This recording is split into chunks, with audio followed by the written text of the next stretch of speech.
Happy Friday, everybody. Welcome to Bearcats Daily. I am your host, Blake Thornton, as always, and it's Wear Red Friday to remember everyone deployed. Thank you to our men and women serving us across the world. We never forget you, and we are grateful for what you do for us. We've been talking a lot this week in terms of recruits.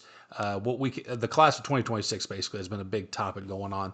Did want to update. Sorsby still has retained his lawyer. The court case is going through with UC, but NCAA is finishing up their investigation on his gambling as well. So remains to be seen there. But you had a great college career, Sorsby. Good luck in the NFL supplemental draft. With that being said, Satterfield, during his press conference when they did the class signing for 2026, mentioned that his recruiting style is start with homegrown talent and then spread out in terms of recruiting.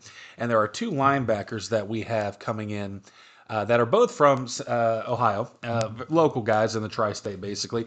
One of them's from Springboro. I consider that to be part of the tri-state, so don't hate me, okay? They're both linebackers. Linebacker Evan Weinberg and Adam Kirtley are the two linebackers that are brought with 2026 from this class. Remember, they did sign 7 guys from Ohio, so they do. Fickle kind of started this. I'm glad to see Satterfield keeping it up of getting some homegrown talent. Adam Curley was a 3-star prospect or 3-star recruit, I should say, prospect baseball. Sorry. But he was ranked 60th in Ohio overall and the number 88 linebacker in the nation in terms of overall recruit for linebackers. So, pretty solid recruit. He went to Taft High School. And if any of you who are from Cincinnati know, Taft High School turns out some amazing talent for both football and basketball. Personal experience, my senior year of high school, played against them for basketball. Went up against somebody named Adolphus Washington and Mike Stanfield. For those of you who remember, Adolphus Washington was a standout defensive tackle at Ohio State. Stanfield was a standout receiver for Oregon. So they are known to turn out some top talent coming out of Taft. They put out some great players. Kirtley was a first-team All-Conference his junior and senior year. He was the Division IV Southwest Ohio Defensive Player of the Year for his senior year with 116 total tackles. 69 of those were solo tackles. Love seeing a sure-handed tackler coming into the defense. Missed tackles are an abomination, and really just you can't have them. You got to have guys that are going to wrap up, make the tackle on the spot. Currently seems like that guy. Can't wait to see what he does over the next 4 years. Then we have Evan Weinberg coming in. Weinberg is a 6'3", 220-pound linebacker. A little bit bigger in stature coming in. He's out of Springboro High School up in Springboro, Ohio. So again, another local guy. He was a 3-star recruit as well. 111th overall recruit in the state of Ohio. He finished his senior season with 78 total tackles, 11.5 sacks, and 1 INT. He chose UC over West Virginia, which, good choice. You know, you go out to the hills of Appalachia. Who knows what's going to happen out there? So he made a good choice. Clifton's much safer than the Appalachian Mountains. Anyway, he was the first team Division I Southwest Ohio All-District Defensive Team. An absolute stacked linebacker group coming in to really help shore this up. Now, what's interesting is with Weinberg, remember, UC runs mostly 3-down linemen, and then they put in 4 linebackers. So he's got 11.5 sacks, which tells me he gets after the passer quite a bit. He's probably going to play a more of an edge outside linebacker hybrid role. He's an athletic freak, so I mean he can play defensive line and linebacker. We'll have to see what they do with him. Obviously, coming in as a freshman, there's still time. Recruits don't, they can make adjustments with position groups. Obviously, Nate Woody has already done that with one of our safeties coming down to play outside linebackers. So over time, we'll see him develop into a solid role into one of those positions, but 6'3", 220, I figure they're going to put him to 240 after he gets into shape. I'd like to see him play that edge or outside linebacker, get after the passer. I think that'll really fit in well for him.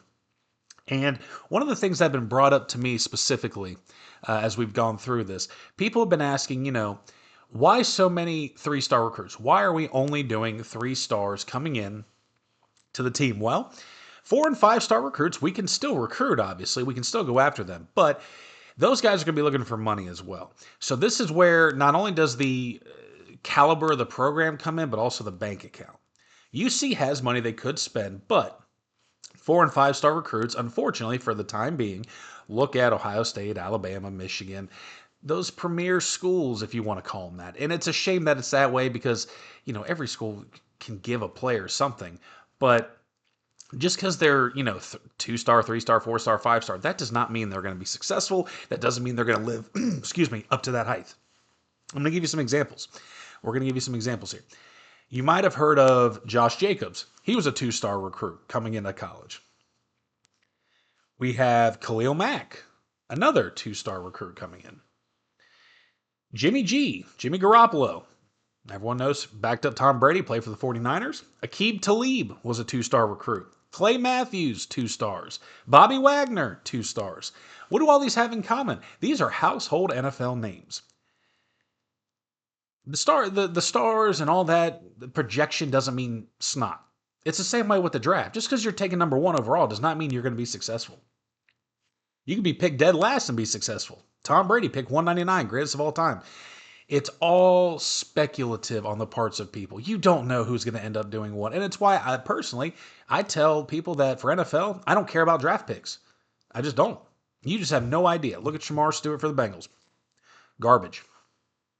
There were 2 other guys who one was actually a walk-on that went on, is going to be a Hall of Famer for the NFL. And the other one was a 2-star quarterback that wound up switching. And the funny part is, I could give you 5 guesses, you probably wouldn't guess them.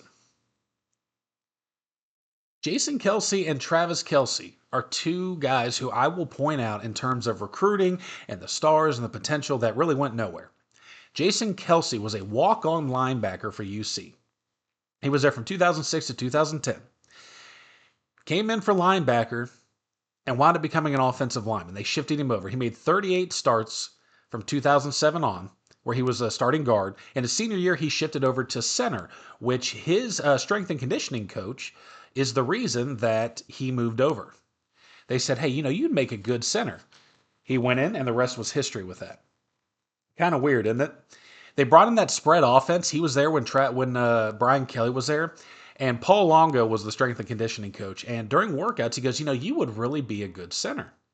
So they tried him out at spring practice, and lo and behold, he wound up he will be a Hall of Famer in the NFL.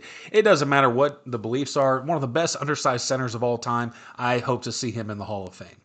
While he was there, obviously, 2-time Big East champs. He was there for both BCS bowl games. Jason was. He was drafted in the 6th round in the 2011 draft. Went from a walk-on to Super Bowl champion, starting center, one of the best centers ever play the game. I put him up there with Jeff Saturday, who was one of his idols, ironically enough. Joe Staley for the Ravens, another all-time great center. So, again, the stars don't mean anything. Travis Kelce, a 2-star quarterback recruit. 2-star, okay? He moved to tight end. They brought him in and said, we're going to put you on the scout team. We'll figure something out. We don't really need quarterbacks. We'll figure something out. We'll put you on the scout team. So, from 2008 to 2012, Travis was at UC. And now you have to remember, he was suspended in 2010. We'll get to that in a minute. But he has admitted that he followed Jason to UC. He made the choice to go to follow his brother and play there. And obviously, going in as a quarterback at the time, they didn't really need him. So he wound up getting into the tight end room. Now, what a lot of people forget is Travis was suspended in 2010 and probably would never play again. He popped positive on a marijuana test. Now, with that positive test, he attributes that to why he moved to the tight end room when he came back. But what most people don't know is that Travis Kelce was never supposed to play for UC again. Butch Jones was the head coach at the time that this all happened and suspended him. Jason Kelce became the reason why Travis has a career, why Travis, honestly, is with Taylor Swift. It's all because of Jason. Jason lobbied with the coaches, the team, to get Travis back on the field. Knowing the potential his brother had and wanted to be a stand-up big brother, he vouched for him to everybody. He moved Travis into the apartment with him. They shared a bedroom. They shared food. Jason made sure that he kept to all the guidelines that were set when they brought him back. 3.0 GPA, never missing classes. Basically, Jason went to bat for his younger brother, and the rest is history. You can't ask really for much more out of a brother than what he did. And Travis would then come back, and obviously his senior year, as we all know, he lit up the world. Absolutely lit up the world his senior year to really put his name on the map. Travis's senior year, he had 45 catches, 722 yards, and 8 touchdowns. He wound up being a third-round pick in 2013. He was first team All Big East, and obviously he was drafted to Andy Reid. Now, again, it's kind of funny, isn't it? When Kelsey was drafted to the Eagles, Jason, his brother, who was the head coach at the time? Andy Reid. Andy Reid goes to Kansas City, and they take Travis in the third round? Why might that be?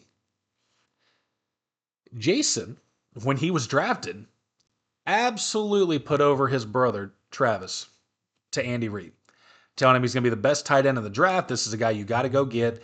He's talented, blah, blah, blah. Lo and behold, Travis Kelce, drafted by the Kansas City Chiefs in the third round. You know, you can look at that and say, well, you know, they could have still picked him anyway, but I'm going to again put that Jason is the reason that Travis Kelce is where he is today. And to Travis's credit, he has gone on record multiple times saying that Jason was his lifeline, that he owes his entire career to Jason. So I'm going to say that Jason Kelce is the reason that Taylor Swift is now engaged to his brother. Because I'm sorry, if Travis is, didn't play college ball, I don't think he gets drafted to the Chiefs and all this stuff. He doesn't end up with Taylor Swift, so he can thank his brother for his upcoming marriage as well. And that's kind of how my beef with him started. And I know a lot of you have heard me make fun of Travis and all that. I just don't. I don't like the guy. I don't. He does not disparage UC in his comments. I will give him credit there, but he loves to tear apart Cincinnati. Now, is this the Chiefs-Bengals rivalry? Yeah, there's part of that plays into it, especially when, the back and forth with the mayor and all that. That's banter. But you went to the school that represents the city, UC, University of Cincinnati, not that, crap blue school down the street down there in Norwood, starts with an X. We won't talk about them because, they just are irrelevant. But he just the amount of just bad mouthing he gives to Cincinnati as a whole, I don't know. It rubs me the wrong way. You shouldn't have even had a career. The city, the school gave you a second chance. You did well with it, obviously. You held up your end of the bargain, but that's just where I stand on it. I don't like the fact that he will belittle the city. And if it is just for the rivalry, okay, whatever. I'll get over it, as we all will, but there's a reason why the city of Cincinnati really does not like him. Most of them are Bengals fans, obviously, or Raiders fans, or Eagles fans, or Buffalo fans. There's a lot of people. So, I will congrats the guy. Obviously, he had a great career. Whether he retires this year or not, I think he's come back for one more season. He's a great player. Can't get away. Just the attitude of how things worked out, especially with how he basically screwed up his career at UC just to be saved by his brother. Yeah, I don't know. Just one of those things is what it is. But he goes on to he will be a Hall of Famer, whether you like it or not. He's going to be a Hall of Fame tight end. So he went from being suspended to having almost no hope of playing football again. Especially back then, as it was pretty strict on the marijuana and stuff like that. That was not joked around with back then. So he may have never played again. And now will be a future Hall of Famer. So we look at all these recruits, everybody they bring in as a whole, the stars, all that. Ignore the noise. That's just noise. Same way around the NFL draft. When all this stuff comes out about every player, it's all noise, it's all speculation. What happens on the field will tell us what we need to know. So, a lot to be excited for with this 3-star recruit. I hope you guys got to enjoy the schedule release for the NFL last night. It's always just one more step closer to football season. I think we have less than 110 days until college football starts. Football's about to start up. Camps are getting ready to get going. It's such a good time for football. We're so close, y'all. We're so close. In the meantime, I hope everybody enjoys their weekend. Catch us back on Monday for our next episode. Until then, stay safe, love everybody, and enjoy yourself.